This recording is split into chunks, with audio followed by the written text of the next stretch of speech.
Welcome back, everyone. This week we'll be looking at the body in ancient American art. Now, if you're wondering what happened to our chapter on African art, I'm going to keep that to week 12 and we're going to try to stay with your readings for now. I know we got a little behind previously, so let's stay on track and look at the ancient Americas, which is such a fascinating region to look at. Now, when we talk about the ancient Americas, we have to keep in mind the diversity of this region. Now, this slide says there's 156 distinct ethnic groups. I think this is being quite conservative. There are many different ethnic groups, there's different cultures, languages, religions, practices, cultures, art forms. And so we cannot, in one lecture session, of course, cover all of them. So what I'm going to try to do is pick and choose. And I think we'll start off with Mesoamerica. We'll look at the Caribbean, so the Taino people. We will go down and look at the Andean civilizations, and we'll finish off here in the United States looking at ancient Cahokia. And I hope that'll give you a good variety of the different groups and the way that they represented the human body here in the ancient Americas. Now, looking at the Mesoamerican region, so the Mesoamerican region is in what we would consider today Mexico and parts of Central America. Now, the mother culture here in Mesoamerica are the Olmec, right? And they are followed by the Maya. You can see here on this timeline that they coexist with the Maya. There's the Teotihuacanos, the Toltec, and the Aztec. Now, the Inca are included here, even though they are a South American culture. Just for a little perspective, you can see that although most of what we know about the ancient Americas comes to us from the Aztec and the Inca in South America, there they have a huge history on which they built their own empires. And so we're going to go all the way back and start with the Olmec because the Olmec are these mysterious, fascinating, and creative peoples. Oh, here's my map. I was hoping to show that to you earlier. So this is the entire region that we consider Mesoamerica. So when you hear me say Mesoamerica, this is the region I'm talking about. I'm not talking about the northern Mexico, southern United States region. There's different peoples living there, and further south, you're going to see again other peoples. But when we talk about Mesoamerica, this is the region. Now, in terms of Olmec sites, we have discovered several Olmec sites. We, archaeologists, I wish I had discovered them. And you can see here the trade routes and the connection between these sites. And we know that the Olmec traded with the Maya, as you can see here on this map. The Maya were down here, and we know that there was trade between them, which is fascinating. A couple things to keep in mind about the Olmec and what makes them kind of this mother figure of Mesoamerica are they had rubber balls, and in this region that you see here in the Gulf of Mexico, they grew rubber trees. And so the Olmec had this technology and they traded with other cultures for other goods with the rubber. So they are going to create these rubber balls and they're going to have ball courts. And we'll talk a little bit more about the Mesoamerican ball game in a few minutes. They are also pyramid builders. Right? Most cultures in Mesoamerica are going to be pyramid building cultures, and this starts with the Olmec. They're going to worship the maize god or the corn god. And this is because the staple grain of Mesoamerica is going to be corn. We're also going to see a lot of jaguar imagery and were jaguars. I'll show you that in a few minutes. They're going to be chocolate drinkers. Now, this is not the hot chocolate that you would get in a Starbucks. This was a ceremonial drink. It was bitter, so it did not have any sugar added. It was often mixed in with blood and other sorts of things that would not be very appealing to us today. But again, it was a ceremonial drink. They also practice bloodletting and sacrifice, both animal and human sacrifice. And I think we'll talk about that maybe in a little while.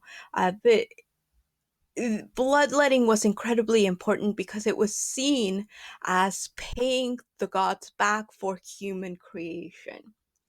We also see the imagery of dwarves and twins, and in a way, they are cherished by these cultures and they are very much honored. And you can see the twins right here. So we see a lot of dwarf and twin imagery, and they seem to be sacred images. We are also going to see a lot of ancestor worship. Now, ancestor worship, of course, is when you worship your ancestors. Your ancestors are able to come into this realm and help you. And we're also going to see shamanism. And I'll talk a little bit more about shamanism, I think, when we get to South America. But most of these cultures in the ancient Americas practice shamanism. Now, what about Olmec art and what makes it unique? What makes it interesting? Well, the types of artwork that we have from the Olmec are made out of stone, ceramic, and jade. They often have downturned mouths, and you can actually see it in this figure right here, that downturned mouth. They have these kind of squinting eyes. They're blocky in shape. They're very solid. They're almost always completely bald or wearing a helmet, as you can see in this figure. So you never see hair. They're either bald or they're wearing a helmet. And I mean, just to add some levity to this week, we also see a lot of fat babies. And we're not quite sure what the fat babies are all about. You can see one here. But I'm talking a lot of these fat babies. And they're not were jaguars, or were babies, as we're going to see in a minute, which was a different type of imagery. These are just little chubby, creepy looking babies. And because this culture, we can't read their writing, they only began documenting using writing towards really the end of the civilization, and we're not able to really decipher that writing. We don't know what these babies stood for. Did they have some sort of sacred significance? Perhaps, but we don't know. All right, what the other type of figure we find are were jaguars. So these are linked to shamanism, and what we see are these humanoid figures that are transforming into jaguars. So often we see them mid transformation, and it's been posited by researchers that perhaps what we're seeing is a shaman turning into a jaguar during one of their sacred rites. We also see larger werebabies. So these are babies that are turning into jaguars. And I don't exactly have an example of that one, but they're fascinating as well. And then smaller figures, like you can see here on this slide, which are mobiliary figures, meaning this is actually a very small figure, jade figurine of a what we believe is a shaman turning into one of these were jaguars. Now, with the were babies, I was asked once, well, were the babies shamans? And we have no idea what the baby imagery is about, so I could not answer that question completely. So there's a lot of questions about the were babies and do they have any relation to this adult shaman were figure? The other figures, which you are probably a lot more familiar with, are the Olmec colossal heads. And I have one right here for you to look at. Now, we have found 17 so far. And I say so far because excavations are still ongoing and we might find more. Now, we believe that these are portraits of important leaders. They have broad noses, wide lips, and they're wearing helmets. So, again, no hair, just the helmets. And they have been found at ceremonial sites, often to the entrances to cities or at the entrances to a particular holy site. Now, this is a stela, and I think I talked about this before, but a stela is basically a rock that has carving on it. And this one represents a ball player from La Venta, which is one of these early Olmec cities. So we can see all the way back into 1,000 years before the Common Era, they were playing this Mesoamerican ball game. Now, moving on to the Maya. The Maya are going to inhabit southeastern Mexico, all of Guatemala, part of Belize, part of Honduras, and part of El Salvador. Now, this is not one united empire, just like the Olmec were not one united empire. What you have instead are city states, very similar to what we saw in Greece. And all of these city states are often fighting with each other, they are trading with each other, but they also have a shared religion, a shared artistic style, and they are also going to adopt a lot of the traditions of the Olmecs. And if you see here on this map, the yellow here is the Olmec and the orange is the Maya. Now, the Maya are going to be the longest lasting culture in Mesoamerica. They had hieroglyphs that we can actually read, and that's incredibly exciting. I mean, I can't read them, but people can read them and then they can tell me what they say. So that's incredibly exciting. They are very famous for their mathematics and their astronomical systems. And when we talk about architecture, we'll talk about how many ancient cultures align their structures with astronomical alignments.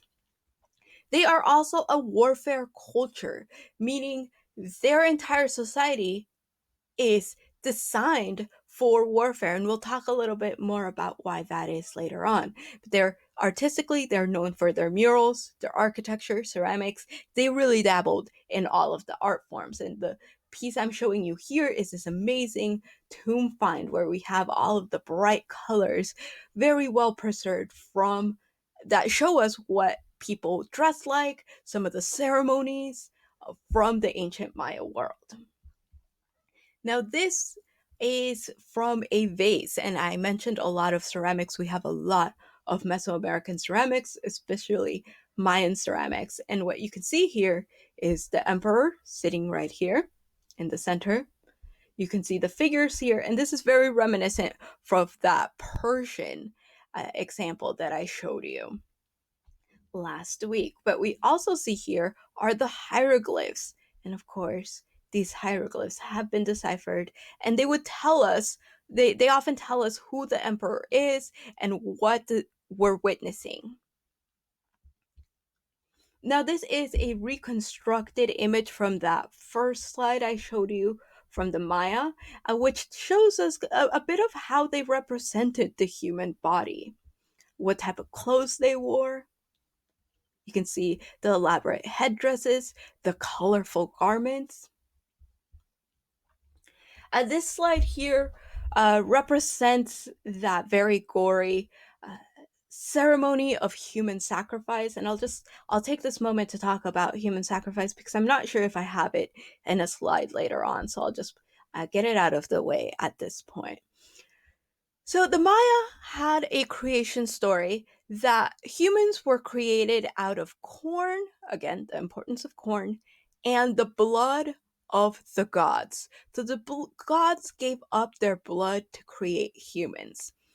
Now, their gods, of course, they're polytheistic, so they have many gods, are both good and bad. So they can help you, but they can also spite you. They can get angry at you and they could harm you, right? This is very much similar to the Greek gods, to the ancient Roman gods, to the gods of ancient Mesopotamia. They mimic the natural world. So we're going to see a rain god. Now, the rain god makes the crops grow and they give us water to drink. But the rain god can also flood your entire field and create famine, and you can drown in water. So both good and bad. So the Maya and most of these Mesoamerican cultures are going to sacrifice the most precious thing that they have in order to keep the gods happy. Now, the most precious thing they have is their own blood.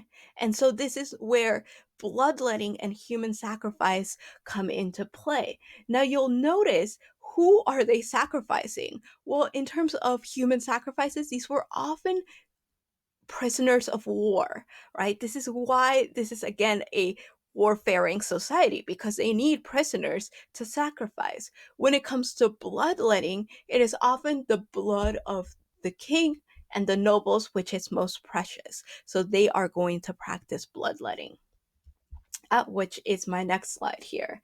So in this slide, we see the emperor, right, pouring putting a rope with needles on it through his tongue. Now the needles are there and the rope is there in order for his tongue not to clot, and he's collecting the blood in this bowl right here.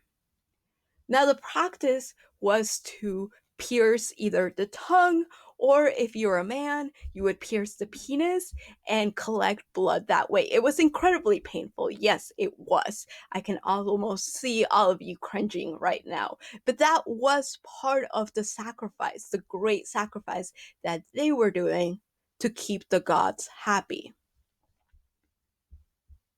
Now, in terms of Maya beauty, how did they represent themselves and what were their standards of beauty? Because we talked last week about how the Greeks measured beauty almost mathematically. Right, and their measurements of beauty align a lot more with ours in the Western world. Right, you would look at the Doryphorus and you would say, yes, that looks a lot like our own standards of beauty. Right? Now, Maya beauty was slightly different. They prized long foreheads, and it says here trepanated forehead, because what they would do is they would put a board on a baby's head as they were born. Now, when you're born, your skull is still shaping, like it's still hardening, so it's still soft. And so if you put a board on it, it will actually grow with that flat surface right here. And you can see in a lot of the paintings and some of these sculptures that I found, that I've shown you, that trepanated forehead. A large hook nose was seen as beautiful, and you can see this figure right here has quite a prominent nose. Being slightly cross-eyed was seen also as a sign of beauty, and so women would design ways of getting their children to be slightly cross-eyed again when they were small. Pointed teeth were also seen as beautiful, so they would actually file their teeth into points, and we would see a lot of body paint and tattooing as well, and piercings and jewelry. And so they would sometimes, we have found teeth with precious jewels inlaid in them. Now, this is an example of one of these trepanated foreheads. You can actually see a skull here, and you'll see in South America, it's actually much more pronounced in the people of Paracas. And this is where all of those alien theories come in, right? What it is, it's a human skull that's been shaped by boards. And of course, if you flatten this part out, it the brain has to go somewhere, so it kind of flattens out into this shape right here. Now, a little bit about Xibalba, and I'm sorry about my slide here. Uh, Xibalba is the underworld of the Maya. It is composed of 9 layers, and there's gods for each of the layers of these heavens and underworlds. They're kind of different layers. Right?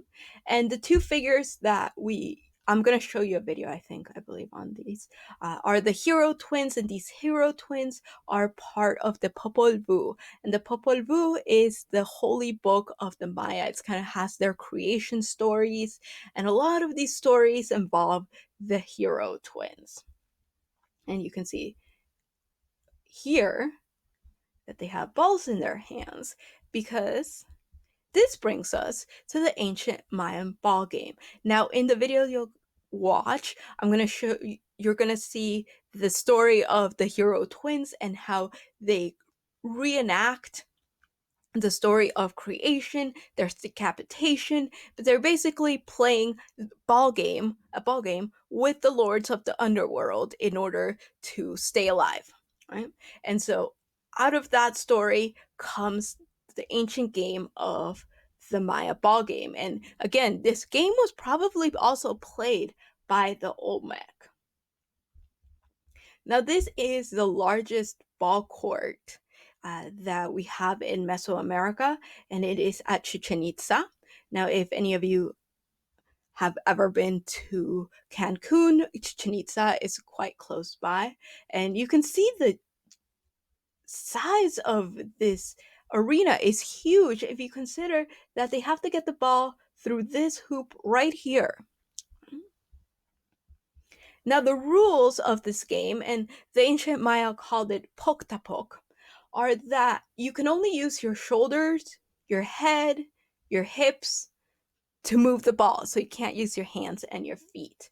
And players would try to bounce around this rubber ball, the rubber, of course, coming from the Olmec region, through those stone rings that I showed you high on the court walls. Now, if you won this game, you would receive jewels, clothing, special clothing, you would receive special privileges.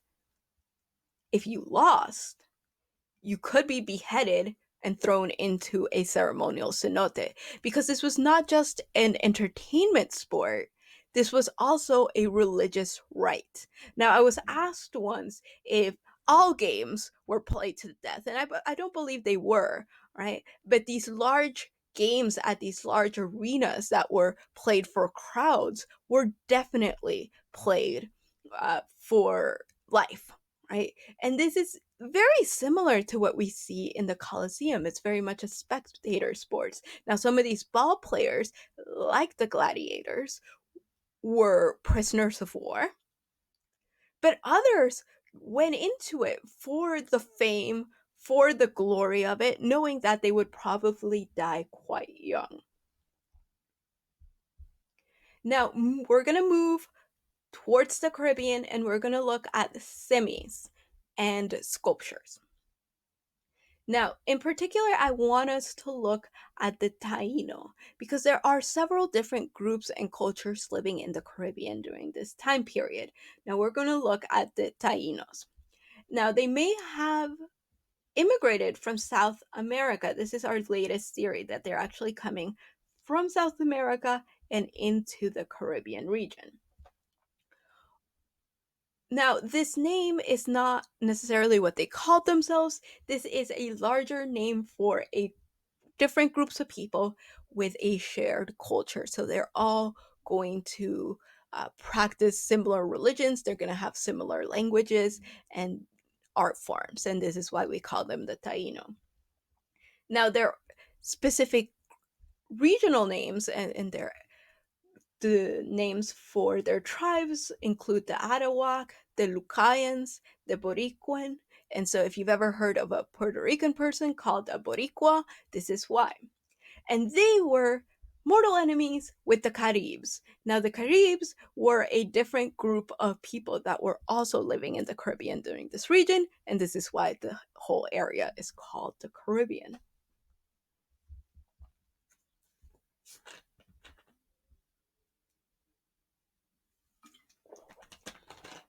Now, a little bit about the Taino, because the Taino are going to be slightly different than the people we find in Mesoamerica.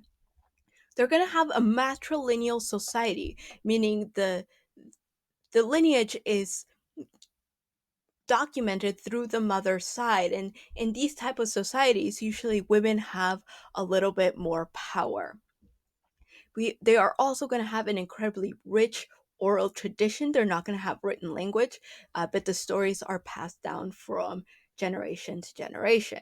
They're going to be both hunter gatherers and agricultural societies, and of course they're going to be fishermen. Now, they're going to use both body adornment and modification, and their most important art form are the semis, and you can see a semi right here. Now, the interesting about thing about the semis is that a semi is an energy. It's a spirit, and you can find this spirit anywhere. So it could be in a rock, it could be in the ocean. It is a spirit, but it's also can be found in these human made objects. So this is a pendant figure, probably from the Dominican Republic in the Caribbean. And it's again done by the Taino people, and it's made out of stone. And these were often either very small objects or larger monumental pieces. And they take all sorts of different forms. So this is a semi, and originally it would have had inlaid eyes, and that's why the eyes look like this. This is another figure. Now this might have been worn because you can see the holes there, maybe perhaps in a necklace. This is a different form of the semi, and again, it would have had inlaid eyes and probably a mouth to go in there. And this is again another different type of semi, and you can see that this one is created out of wood. It looks a little bit more humanoid, and you can see where it has the inlaid teeth, and it would have probably had inlaid eyes as well. And this is another one. I just wanted to bring you all of these forms of semis. You can see they're quite abstracted, and oftentimes they represent both the natural landscapes, as in with that triangular one, and sometimes they're a little bit more humanoid, but they all are vessels for this spirit that it can be held within them. And this is, I believe, this is our last one. All right. So next we are going to move on to South America, and specifically the Andean region. We're not going to look at the Amazon because that is a whole nother lecture in and of itself. So we're going to look at the Andean region. Just keep in mind that we now believe that the Andean region was settled by people coming up from the Amazon. Now you can see here there are a lot of different cultures in uh, the north coast, the central coast, and up down into the South Highlands. Right? Now, again, you can see that the Inca here only ruled at the very end, right before the Spanish conquest of South America. Okay, so here is our map. And the Andean region is this region right here, where the Andes Mountains lay. And of course, as I was saying before, we believe that people from the Amazon, which is about a 6 days strenuous hike uh, up to the Andean Mountains, they were the first ones to settle this region. And then they went down, and we also see settlements down by the shore. Now, a little bit about the Andean worldview. So they had a cyclical worldview, and we find this also in Mesoamerica, if you have heard of like the Aztec and the Maya calendar. So the idea in this worldview is that everything is cyclical. Right? And this very much mirrors the natural cycles of crops and of our day and of the movements of the stars and the planets. This is very different than our Western view of a timeline. So, you've all heard of a timeline and things moving forward in time. So, we believe in forward progress. People of the ancient Americas tended to believe that everything that's happened before will happen again. And I'm quite partial to this way of viewing the world just because I'm a historian, and I kind of look around me and I always think, well, I can probably point to a couple times in world history where this has happened before. They are also believers in duality. So, of course, this duality comes up in their gods, again, both good and bad, but also in the dualities that they see in the natural world. And this is often reflected in their art. They're going to practice ancestor worship, right? And we're going to see that represented in their art, where they're often creating artwork or venerating their ancestors through mummification. And the god figure that we see here is this fanged deity.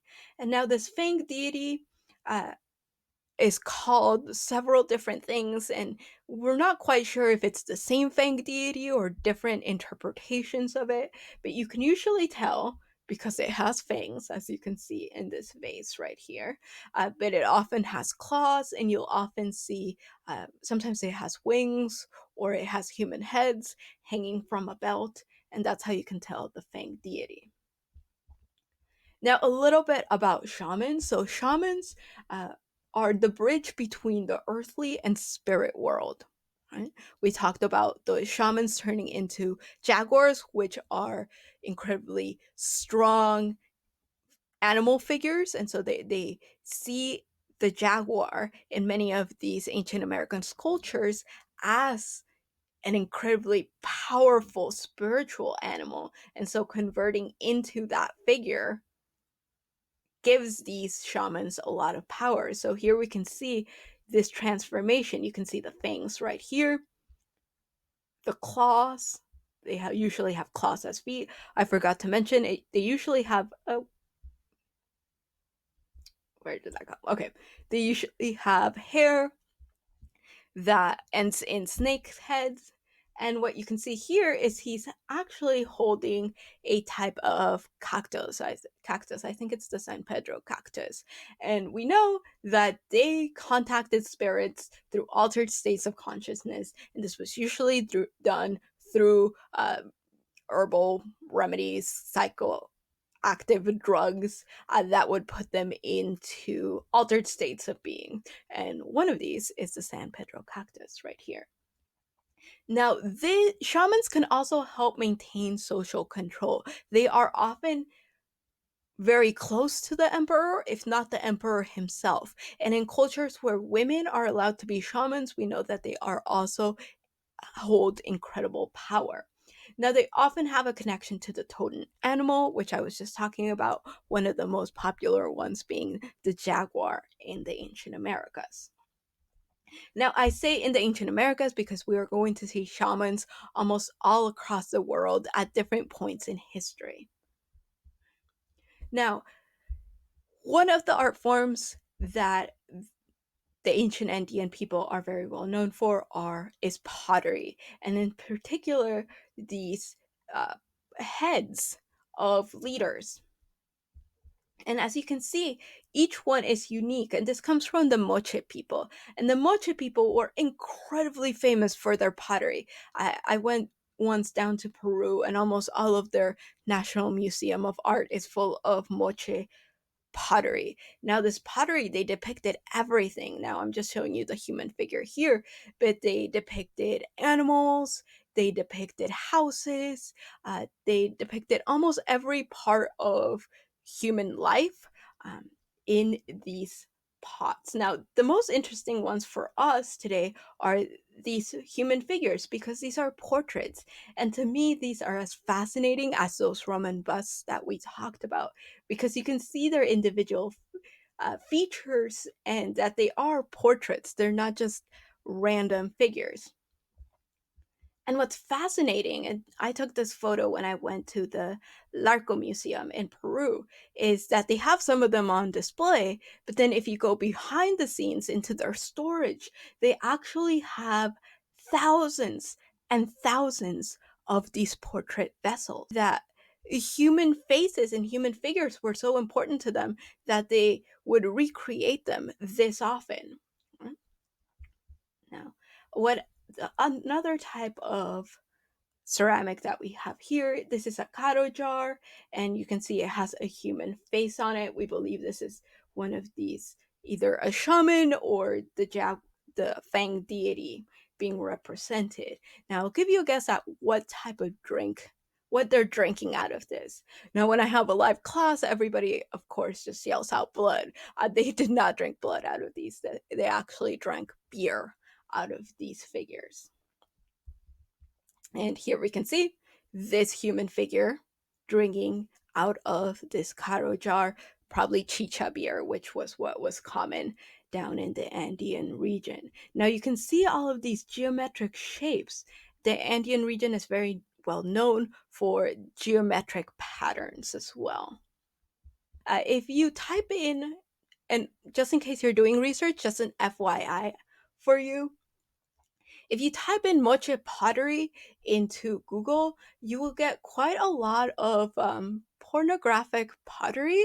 Uh, the Moche were very well known for creating very explicit pornographic pottery, and we're not 100% sure what it's all about. But there was an entire floor when I went to the Lyco Museum dedicated to pornographic pottery, and it was very awkward to go through with my brother. But just FYI, as you're researching, be aware it's a thing.